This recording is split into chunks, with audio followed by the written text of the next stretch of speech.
In the year 2137, the world no longer ran on money, religion, or power. It ran on reputation docked from birth. Every human being was implanted with a pair of Lux lenses. Government-issued neural devices that overlaid digital data onto the real world. Through them, everyone could see floating numbers above each person's head, social scores that reflected their worth in society. The number determined everything: access to housing, healthcare, transportation, even human interaction. A high score meant luxury and influence. A low one? Isolation, rejection, erasure.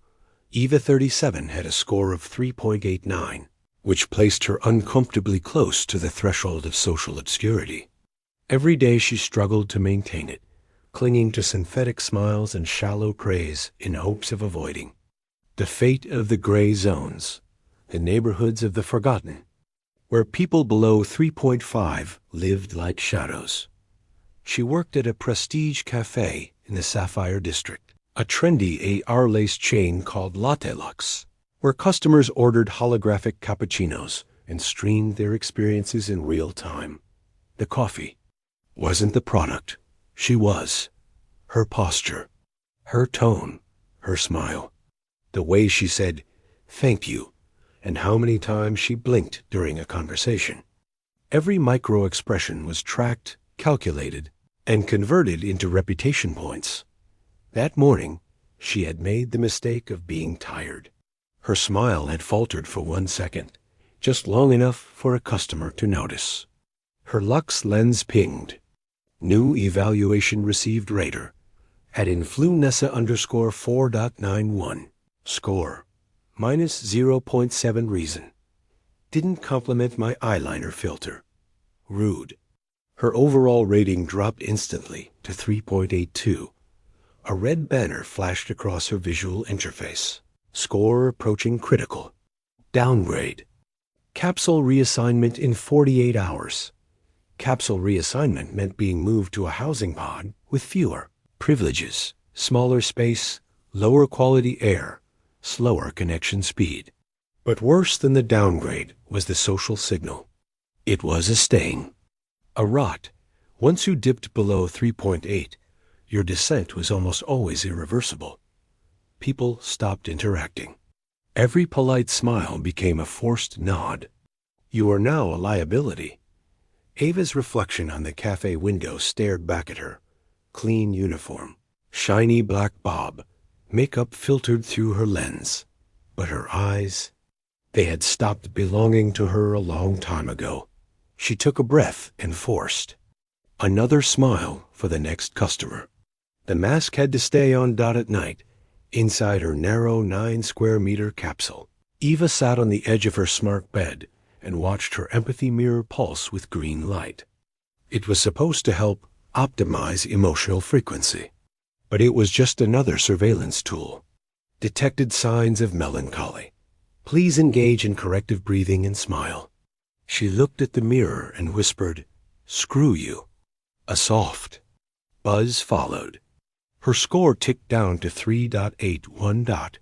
Her body trembled with panic.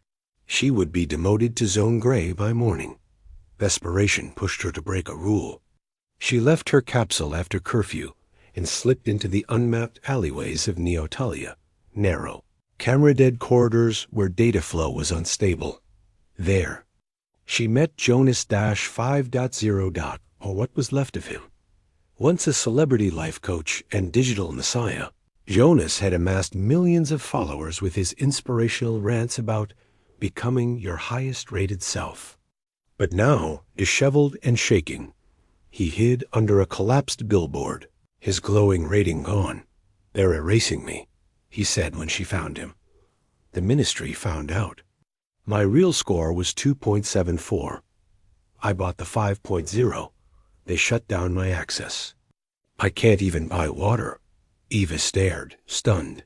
"You bought your score?" He nodded. From a hacker, woman, calls herself Root, lives in sublevel 0. And she can do that? Eva asked, eyes wide. "She can do more," Jonas said. She can make you disappear from the system entirely. You won't have a score. No identity. No lens tracking. Total freedom. Eva felt her heart race. Where? He looked at her for a long time. You don't come back from that. No friends, no home, no services, nothing. You'll be free, but forgotten. She didn't care. She wasn't living anyway. 2 days later, disguised in a sanitation worker's uniform, she climbed into a refuse transport bound for Sublevel 0, a place so deeply beneath the city that maps refused to name it. It was the home of the unseen, people who had been deleted. Ghosts of the system. She emerged in a place where lights flickered and old-world graffiti still clung to cracked walls. There were no floating numbers here, no lens overlays. Just faces, tired, real faces. Root found her first. An old woman. With steel-gray eyes and skin like crumpled paper, Root lived inside a repurposed data core, its walls humming with relic machines and dusty server racks. You want out? Root asked without introduction. Eva nodded. You know what that means? No more lenses. No more scores. No more masks. It also means no help. No door opens for you. No message arrives. You'll be invisible. You'll be no one.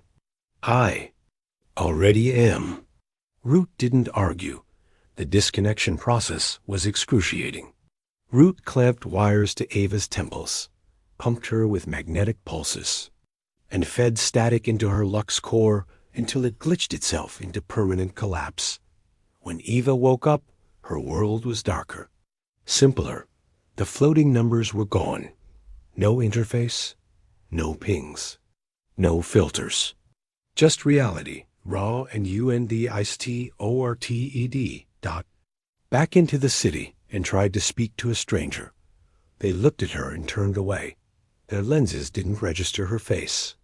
She had no score, so she had no presence. She tried to board a tram. Its doors wouldn't open. She tried to buy food. The counter. I couldn't detect her. She tried to speak to a friend. They screamed and called her blank face. She lived in alleyways. Ate trash.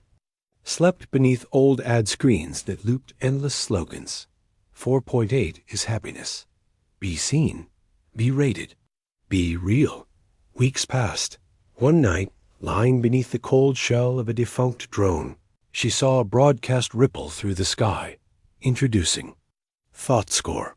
Your feelings, intentions, and brain patterns will now be evaluated to improve public harmony. Total transparency begins now. They were scanning thoughts, rating minds. The system wasn't just measuring who you were. It was becoming what you were. Eva stood, trembling. She could no longer pretend. But maybe she could still fight. She returned to Root and asked for one last favor. Root hesitated, then handed her a relic, a transmitter built to override government signal streams. 30 seconds. That's all you'll get before they shut you down. That night, Eva climbed the central broadcast spire, hacking through doors using Root's codes. At the top, under electric storm clouds, she connected the transmitter, and she uploaded everything. Videos of her collapse, the pain, the blankness, the underlevels, Jonas, the masks, the mirrors, the emptiness of a life lived for a number. Then she turned on the override. Across Neotalia, every Lux lens flickered, and for 37 seconds, every citizen saw her face. No filter. No ragging, just her. People froze. Some wept, others screamed. Some laughed, unsure what they were feeling. Children saw a human for the first time, not reduced to a floating score. Then the feed cut. The system REBOOTED. Her face was scrubbed. But the memory lingered. In the weeks that followed, hashtags like #blankface and #I remember her began trending. Quietly, cautiously, some users began removing filters. Some smiled less. Some dared to speak without performance. Eva was gone. But her echo remained dot, and in the quiet corners of Neotalia, where the light of the system dimmed just enough, some began to ask themselves, what's my score? If no